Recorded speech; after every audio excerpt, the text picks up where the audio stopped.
entremos en materia. Ayer se anunció que el gobierno había logrado la cancelación de la personería jurídica de la cooperativa del Suntrax.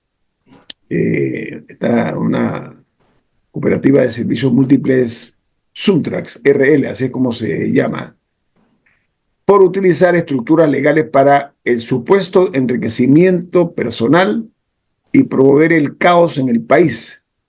El anuncio lo hizo el ministro de la Presidencia, el señor Orillac, dijo, abro comillas, Suntrax ha utilizado su estructura jurídica para favorecerse a costa de los trabajadores de la construcción, ahí cierro la cita, y los acusó de usar el sindicato para desestabilizar e imponer su ideología a la fuerza. Esa es la posición del gobierno externada a través del ministro de la Presidencia. Camila. Sí. Es imposible ver esto sin el contexto en el que se da este anuncio. ¿Qué es lo que lo hace cuestionable? Esto se hace en un momento en el que el Suntrax y otras agrupaciones están protestando en el país. 1. 2. En momentos en los que el presidente se ha expresado contra este grupo en reiteradas ocasiones de manera muy negativa y agresiva. Tercero, en momentos en que a uno de los principales miembros de este sindicato, que es Jaime Caballero, está también enfrentando un proceso judicial, en su caso acusado de blanqueo, que ya eso lo hablaremos un poco más adelante, pero es parte importante del contexto. Entonces, por más que digan que esta investigación inició en 2022, la de la cooperativa, y que la del señor Caballero tiene 56 meses, creo que fue la duración que habían dicho, el hecho de que estén reventando en este momento no es coincidencia. No pueden decir que es coincidencia. Y le resta legitimidad a cualquier prueba o algo que tengan, o sea, dentro de todo el proceso. Aparte de que el del señor Caballero es contra una persona específica, pero este tema de la cooperativa es muy serio.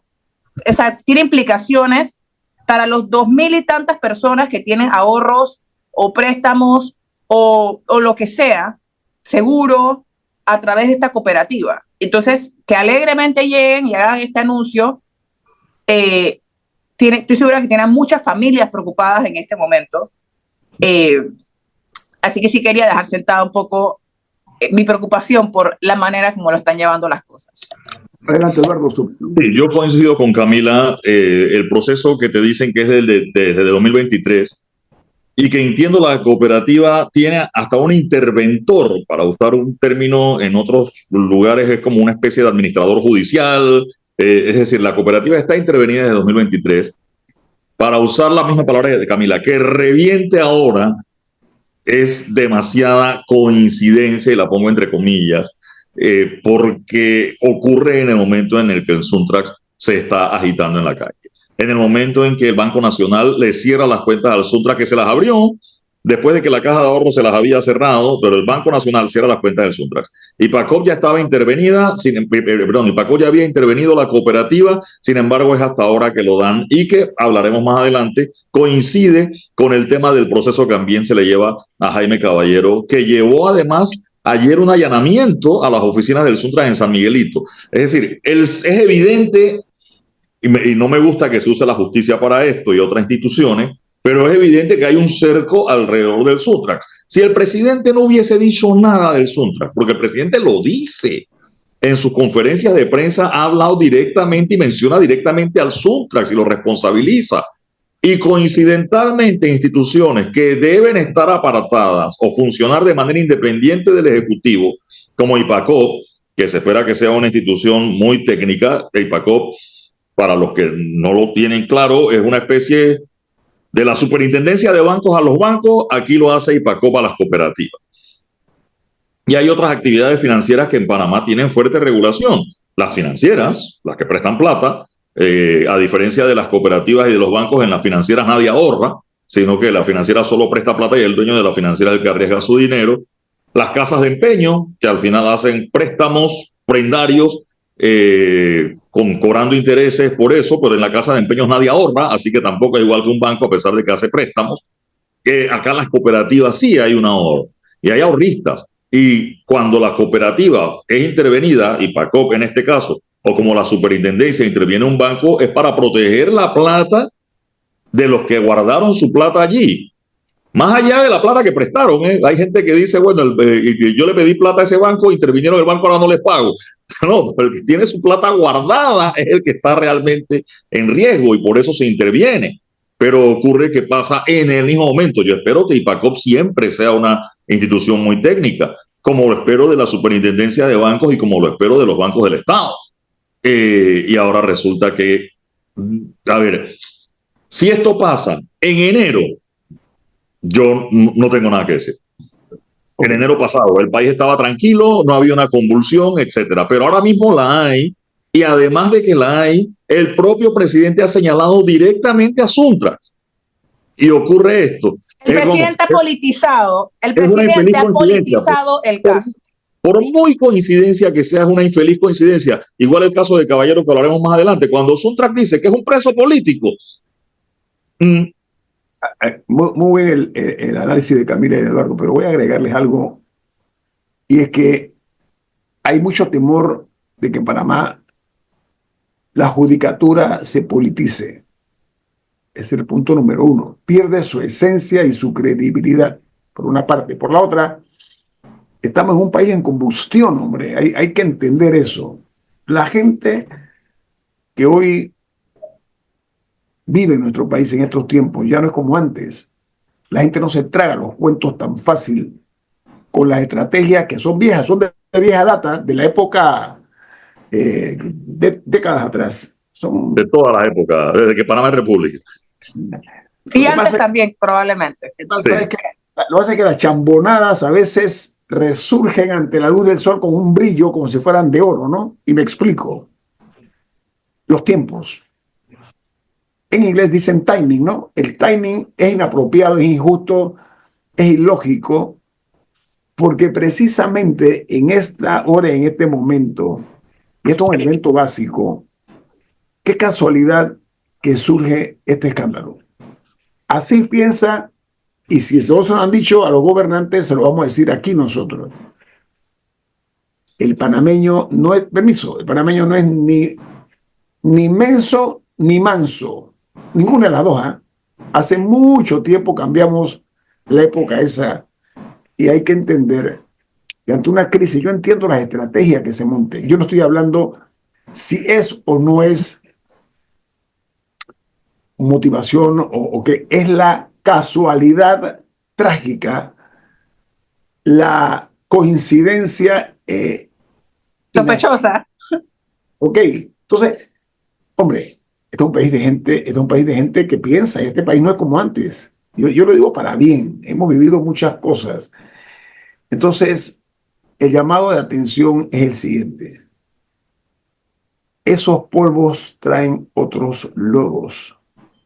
Y lo digo, repito, en positivo. Yo he visto pasar por el poder, caminar, montarse sobre el tren del poder político a mucha gente, ustedes también, que no entienden que ese vagón del poder, ese vagón que dice poder, que es muy chiquito, ese es un vagón pequeño, no cabe mucha gente, los mandones de verdad, se suben en el andén en un sitio y adivinen qué, más adelante tiene que bajarse. Lo que no podemos es, aquí lo que hay que hacer primero es poner las cosas claras. Si el Suntrax ha cometido delitos, yo soy el primero en decir que la ley se aplique. No les quepa la menor duda al Suntrax y al que no, pero ¿saben qué? Hablar de lavador de dinero, ¿ok? En este momento donde estamos viendo que hay lavadores de dinero condenados, significa que es peligroso hablar de orejas por parte del burro. Mucho cuidado con eso, ¿ok? No, y sí quería destacar dos cosas con eso que acabas de decir. Todo esto se da, creo que menos de 2 semanas después de que ayudaron a una persona condenada por lavado de dinero a ir a vacacionar a Colombia. Y lo segundo es que si hay un grupo político en este país que se ha quejado, y digo quejado a todos los niveles, de la manipulación de la justicia, del uso de la justicia para perseguir. Nadie ha usado esas palabras más que quienes ostentan hoy el poder, acusando a otros, pero nadie lo ha hecho de manera tan abierta como lo están haciendo en este momento contra el Suntrax. Entonces, eso, insisto, la manera como lo están haciendo le resta legitimidad a casos que a mí no me consta porque yo no he visto expedientes y no soy abogada. Eso le toca al órgano judicial y ellos que resuelvan, y al Ministerio Público que presente su caso, y a los abogados defensores que hagan la defensa, pero le resta legitimidad a cualquier caso que esté en este momento andando. Ok, esto es muy fácil. El manejo político que le han dado. Atención, no estamos defendiendo a Suntrax. Suntrax tiene quien lo defienda, no somos nosotros. Y no son mancos, ¿eh? ¿Ah? Y no son mancos para defenderse, también hay que decirlo, ¿eh? Sí. Eduardo, no lo necesitan. Y este servidor. Suntrax tiene que nos defienda. Lo que nosotros, en el ejercicio de esta noble profesión, no podemos pasar inadvertido, es nada más escuchar una sola parte. Eso no es periodismo. ¿Ok? Hay que escuchar lo que dicen de un lado y del otro. Eso se llama el balance, el equilibrio. Y aquí decimos las cosas como son. ¿Ok? Si es zorra, es porque le dimos el rabo. ¿Ok? Vamos al corte comercial. Esto es En Perspectiva, un programa para la gente inteligente como usted. Aprendamos de los errores. Las diferencias entre grupos con el gobierno es parte del quehacer de todos nosotros. Lo vemos en diferencias entre familias, entre hermanos. ¿Cómo no va a haber diferencias también, sobre todo cuando hay un matiz ideológico de por medio? Hay intereses políticos y hay también intereses subalternos, hay que decirlo, ¿no?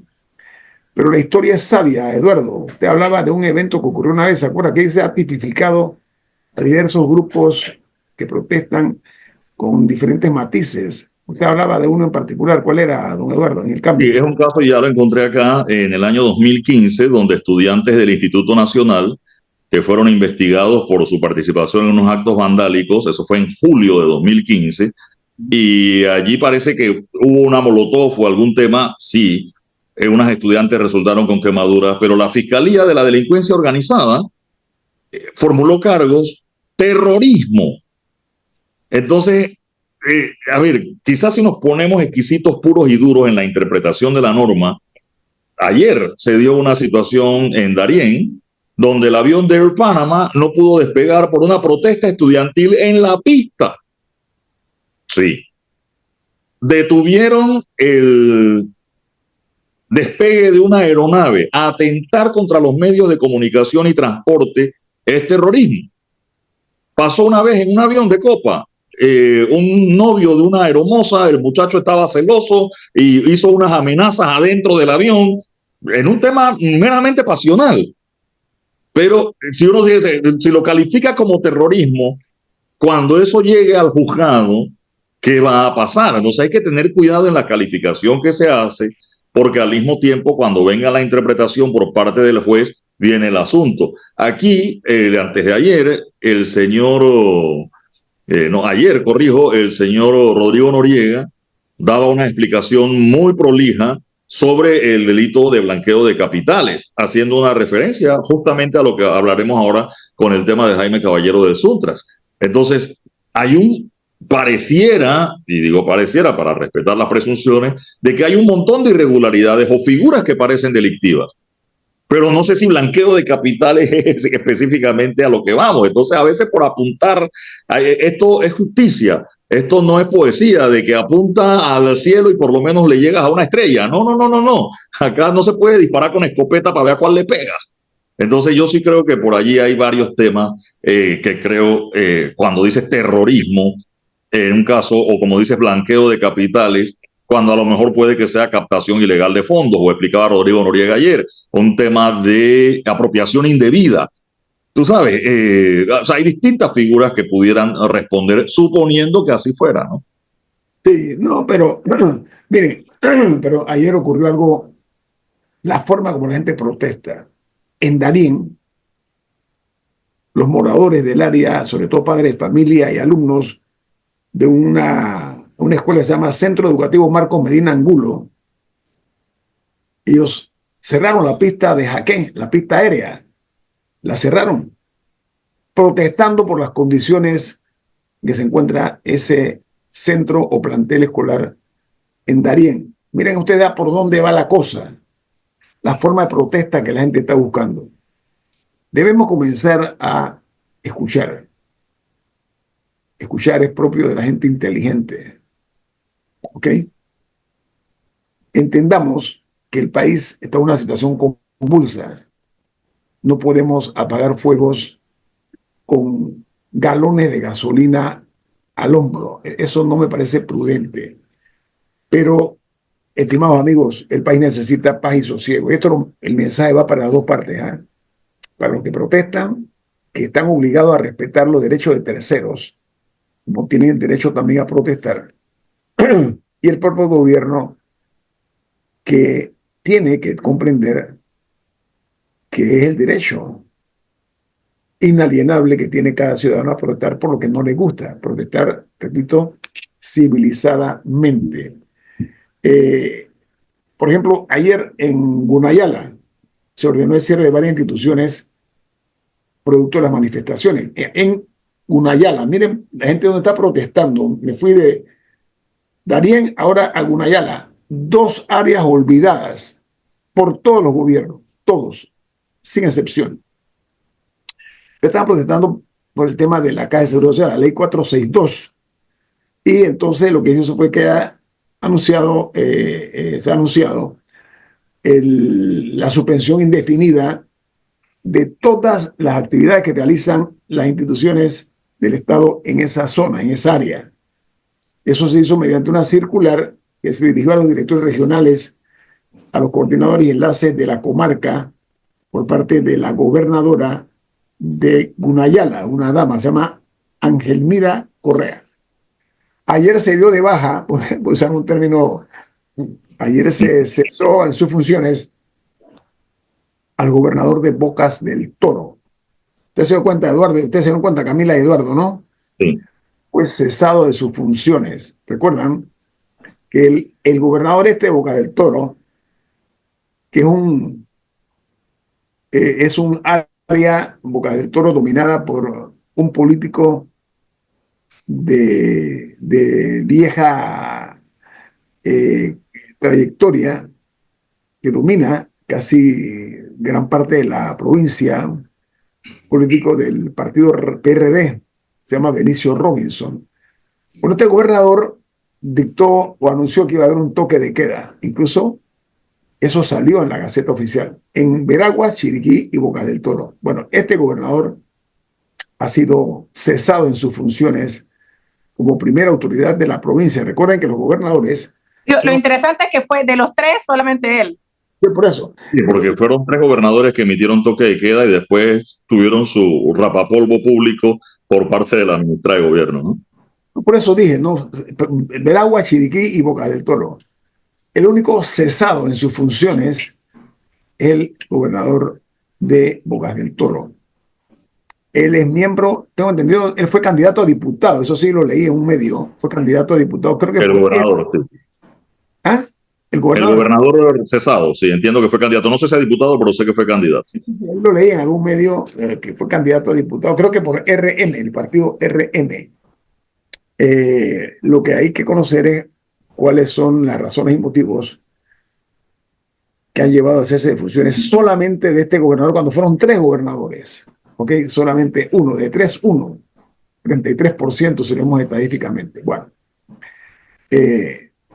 la verdad sea dicha, necesitamos, primero que todo, la concordia en este país. Tenemos que retomar eso. No podemos seguir en esto porque se afecta a la economía, la paz social, pero sobre todo,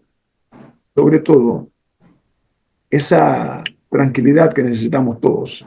Ojalá se llegue a un punto de encuentro y hablemos como debemos hacerlo los seres humanos.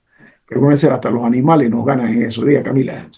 Ayer los jefes de bancada de la Asamblea Nacional se reunieron con el presidente, que me pareció positivo, y básicamente hay algunos que están pidiendo que se abra el compás para hacer modificaciones a la ley. Lo que entiendo, Eduardo, es que por el momento lo único que será modificado es la parte de los bananeros. Sí, eso es lo que ha dicho el gobierno, que tendría la ley 47, que ya era que planteaba un régimen especial como por incapacidad para el tema de los bananeros, podría tocarse ahorita. Pero el planteamiento que han hecho estos 5 diputados, recordemos que la Asamblea está en receso. Ahora mismo hay unas sesiones extraordinarias solo por unas ratificaciones que habría pedido el Ejecutivo, y la solicitud es que dentro de la agenda de sesiones extraordinarias que la hace el Ejecutivo se incluya entonces la posibilidad de modificar algunos artículos que ellos llaman conflictivos. Ahí me llama la atención que de los 5 diputados firmantes, 3 votaron en contra de la ley, pero 2 sí votaron a favor de la ley tal cual está en este momento. El caso del diputado Richards, y creo que Chen es el apellido del otro diputado que firmaba la nota, que ellos sí votaron por la ley como está. Recordemos que la bancada Vamos, 10 votaron a favor y 10 votaron en contra, y bueno, esta solicitud tiene 5 firmas y 2 son de los que habían votado a favor de la misma ley. No, O sea, y también el hecho de que... para cambiar lo que ellos ya aprobaron. ¿Ah? Estarían pidiendo votar por algo que ya aprobaron, o revisar algo que ellos mismos ya aprobaron, por lo menos 2 de ellos. Ah, sí. Sí, no, y en ese sentido también, una vez que eso llega a la Asamblea, creo que ya el Ejecutivo, y por eso no sé si están tratando como decir de limitar un poco lo que se discuta, pero no sé qué tanto poder tendrían para hacerlo, porque una vez que la Asamblea pueda discutir modificaciones a la ley, aunque sea solamente para los bananeros, ¿qué impediría que metieran otros artículos? Ok, vamos al corte. Eduardo, ¿no? O sea, en verdad, una vez que llega a la Asamblea... Una vez esto entra a la Asamblea es como una caja de Pandora, o sea, abrir eso puede pasar lo que sea. Pero sabemos que lo van a abrir por lo menos para los bananeros. Creo que, no sé si va a ser mediante asamblea. La ministra de Trabajo había hablado como a través de decreto ejecutivo reglamentar esos aspectos de la ley. Así que no sé si es necesariamente eso lo que llegaría a la asamblea, y habló como de decreto ejecutivo por reglamentación. Habría que esperar esta parte. Esto es En Perspectiva, un programa para la gente inteligente como usted. Bueno, ayer el doctor Rodrigo Noriega, nuestro compañero de todos los martes, realizó un análisis prolijo sobre el caso del señor Jaime Caballero, y casualmente el doctor Noriega hoy suscribe una columna que ha titulado La audiencia combo de Jaime Caballero bajo la lupa, dice el doctor Noriega, y habla de la audiencia combo por la legalización que se espera de la aprehensión o imputación de cargos contra el señor Jaime Caballero. Él es un dirigente, casualmente de Suntrax. Y esto ha sido dividido, según el doctor Noriega, en 3 fases, donde han chocado con exposiciones, con justificaciones, tanto la defensa como, por supuesto, el Ministerio Público. El tema aquí, perdón, con este señor Caballero, es que él, por una parte, cuando se le imputaron los cargos, a él se le mostraron cheques, transferencias, ACH, YAPI, de todas estas cosas que habían sido firmados por dirigentes del Suntrax, un total de $699,000 entre el año 2020 y 2025. Entonces, la Fiscalía, según el doctor Noriega y los hechos, la Fiscalía consideró que era una prueba, una muestra, un indicio de blanqueo de capitales. También se le señala, se le cuestiona por el cargo de falsedad de registros contables, porque según dice el doctor Noriega, se utilizó los servicios de una dama que no era una profesional del mundo contable financiero, ¿no?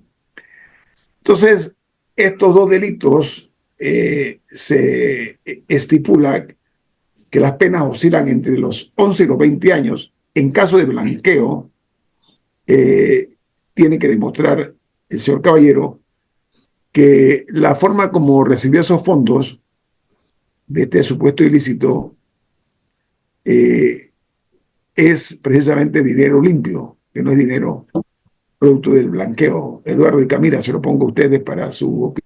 Sí, yo leí un post hace poco de Carlos Barzallo, que ha sido invitado regular en este programa también, donde él le llamaba la atención, sin entrar en una defensa o no del uno o del otro de la acusación, que usualmente en todos los casos que él había visto de delito de blanqueo, y si me está escuchando saludos porque sé que es oyente del programa, había varias personas.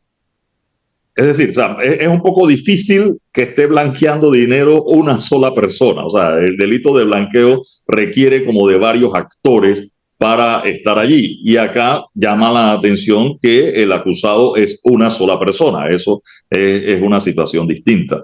Y regresando a los análisis que hacía Rodrigo Noriega ayer, el tema de la procedencia lícita o ilícita del dinero para que sea blanqueo de capitales. Yo debo decir que además de ilícito, no es solo ilícito, sino que hay una lista de cuáles son los delitos que califican para hacer blanqueo de capitales. Y yo entiendo de que no haya sentencia, porque esa es otra discusión que han usado en algunos casos aquí en Panamá, caso famoso, de que no, que en ese caso absolvieron a la persona y no hubo sentencia. No, hay gente que ha sido absuelta, pero eso no significa que no se haya cometido el delito. Si se fue absuelta por un tecnicismo o por otra cosa, es porque a lo mejor sí hubo el delito y el dinero proviene del blanqueo de capitales. Y otros que hablan de el proceso final, que es la introducción del dinero producto del ilícito en el sistema financiero panameño. Es decir, si yo tengo una plantación de marihuana en mi casa y yo vendo marihuana, que es ilegal,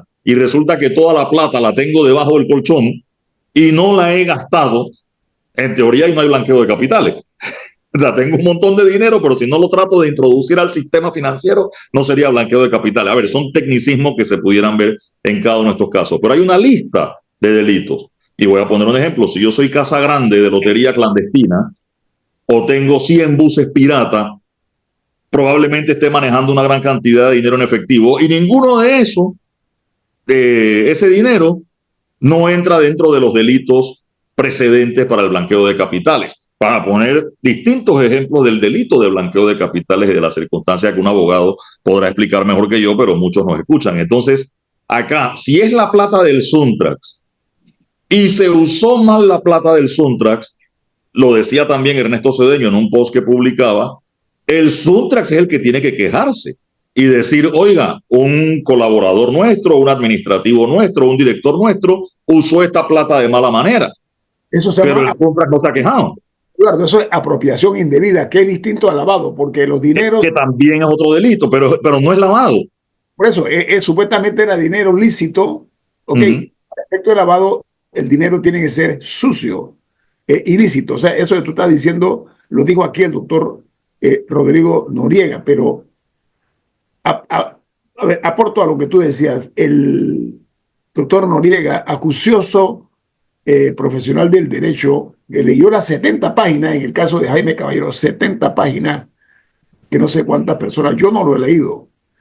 Decía el doctor Noriega en su escrito en la prensa, cierra diciendo, el mayor riesgo para este proceso, el de Jaime Caballero, es que se perciba como una persecución política a un dirigente sindical incómodo en lugar de un caso sólido de corrupción.